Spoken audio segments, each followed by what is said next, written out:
Hello. Um, have you been watching these videos? This is number 5. Been coming out in the morning, just doing some yapping, yapathon, I call it. Gets more normal. So yesterday, the video I talked about consistency versus FOMO. You can check that out on the page if you haven't seen any other ones. But today, I'm going to talk about habits. It's, I don't even want to say it's overstated, but people say it all the time because it's true. But I was talking about consistency yesterday and how when you just do something over and over again, it becomes normal. And then with that, we want to think about habits, right? So a habit is something that you do repeatedly that's like part of a schedule, so that you're basically rewiring your brain to say, hey, it would actually be more abnormal if I didn't do this thing as opposed to if I did. And that's what it's all about. Because when a habit becomes habitual, that's when not only do you know you can do it, but you start to do it well, and it just feels comfortable, it feels normal. So habits are good. I don't think it's overstated enough. So you get comfortable, you have less of the nerves doing the thing that you want to do, and that's a whole nother thing. Is when you're nervous about something you like doing, it actually doesn't work to your benefit, because those nerves, it is a feeling of abnormality, that it's not something you do, or maybe you're in the wrong place. But when you've done it over and over, you have less of those nerves, or you can control over that, and then that takes away from the performance. Let's say you're a musician, right? You make music, you play other people's music, it gets consistent, right? You have the skill, right? But performing in front of people is a whole nother thing. For some reason, you have the skill, but the nerves may stop you or hinder you from being at your best. And it's a weird human thing of being in front of people is weird. That for some reason we have the capability to do something, but it's strange in that context. And that's something I've experienced with. I got more used to it. So you build the habit, you get the skill, you're used to the environment, you know what you're doing, and then with the consistency, those nerves start to go away. It feels normal. It feels more odd that you wouldn't do it as opposed to doing it, right? And those are all the things that are going to add up to allow you to be successful, maybe give you some recognition for what it is that you do, not that other people think you should do. And then you get momentum. Momentum is huge. And the way I think about habits and just stuff you do on a regular basis is psychology. I don't have a degree, but I just watch things and change my day. The psychology, if you're just doing a thing over and over, you're rewiring your brain, and it's a choice how you do that. Some people think, when they get used to something or something they didn't sign up for, they have given up control to the circumstance, the person, whatever it is that is deciding for them that they have to do something. And with creating your own habit, your personal new habit, is you're rewiring your brain to say, it's normal to do this thing that I chose, and do it consistently, and then do it well, and then be fulfilled, enjoy it, all those positive things. And there is there's more fulfillment and self-motivation, power that's manifested when you choose to do those things on your own. And I think that is something important.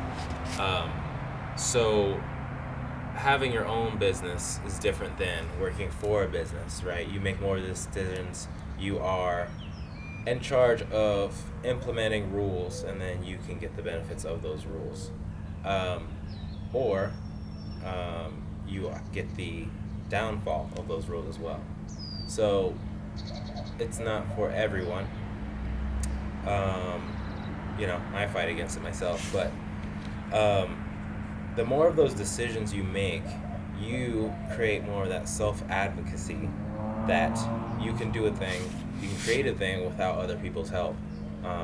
Or you can decide in what capacity you need other people's help, because, to do everything your own is difficult. It's scary, it's nervy, but you learn all that. So, stepping out into a new space that you chose with your own consistency and motivation, I think is important for anyone. I am an advocate for a lot of things we do as kids, right? Like you pick up a sport or skill, might be an instrument, and you just decide, because this thing is fun and I like it, I'm going to do it, and probably a lot, because that just makes sense.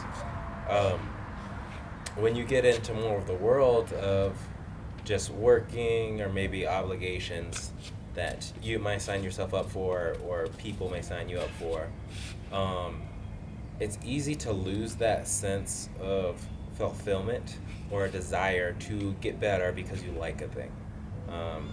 And it is important to do things you don't like, but I think we do lose this crucial element of pursuing things that we enjoy, and then it is a cloud of confusion on the part of I'm supposed to do a lot of things I don't like, so I can maybe do one or two things that I do.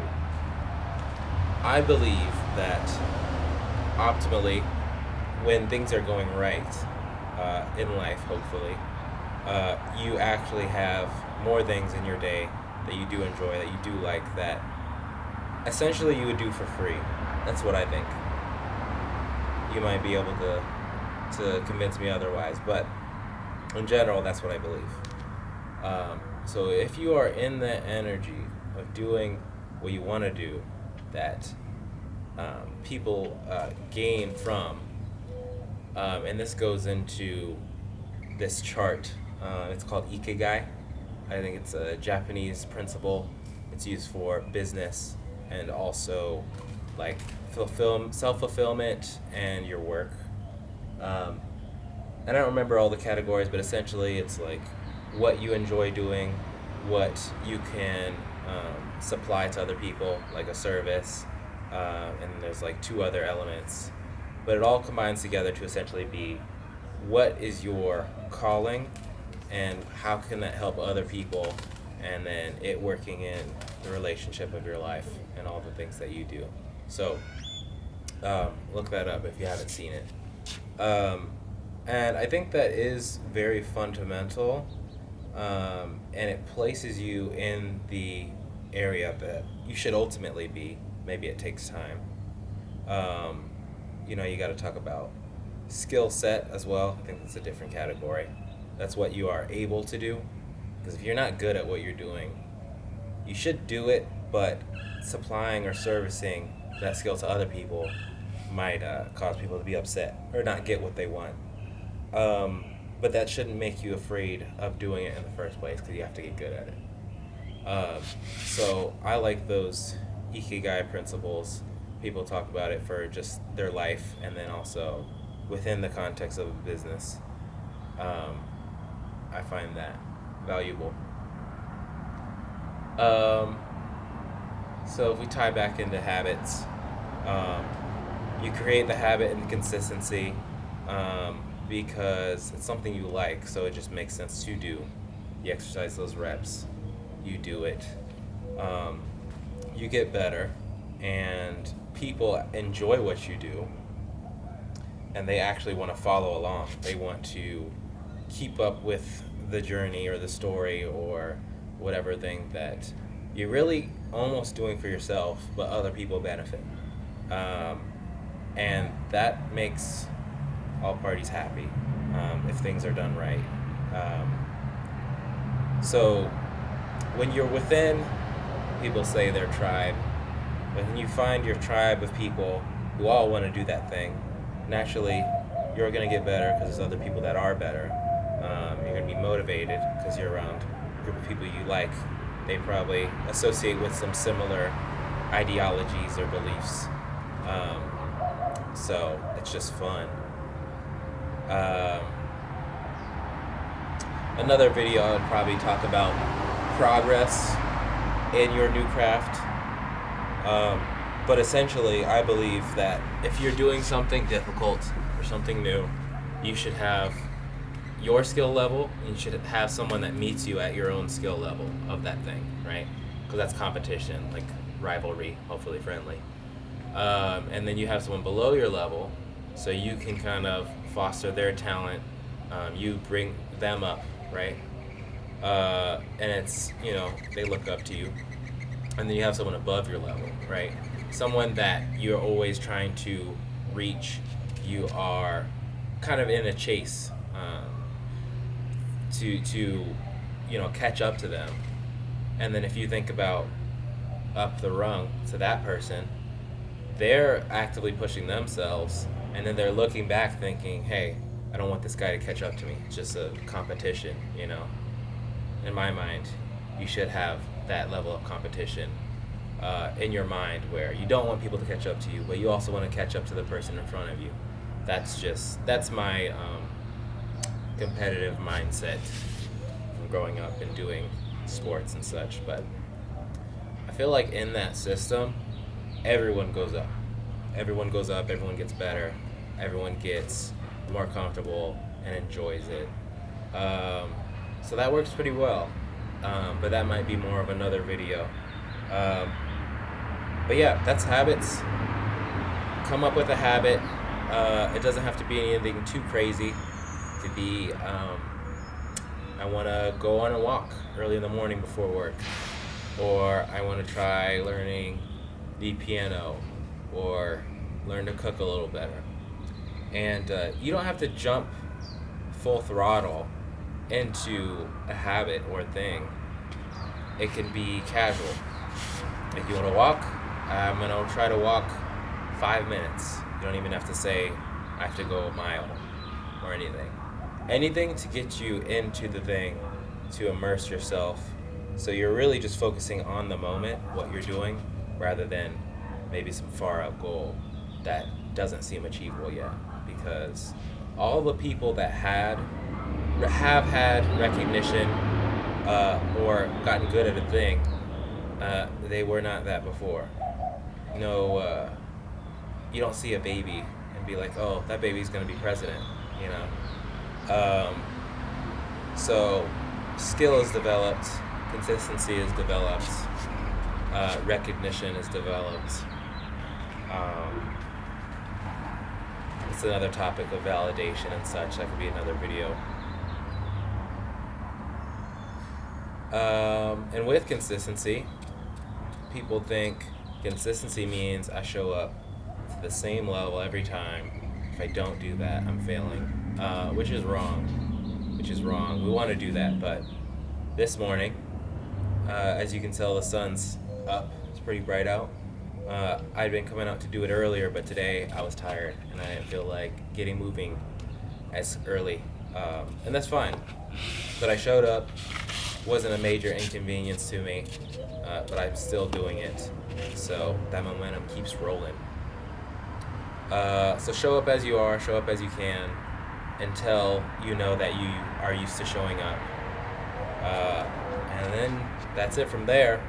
You do that thing you're doing for a few months, for a year, on to several years. You're just going to be thinking, hey, I'm enjoying it while I'm taking part of it.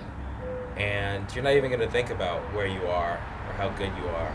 It's just going to be fun, and you're going to get better. So hopefully that was good for you. You got some advice. I'm talking to you. You do it. Don't think this is just something passing you by. I want you to take it to heart because it's important stuff. And if it wasn't important, you wouldn't be watching anymore, right? So have a good day. decide that the day is good at the beginning, and it will be. So that's it. Day 5. I'm out.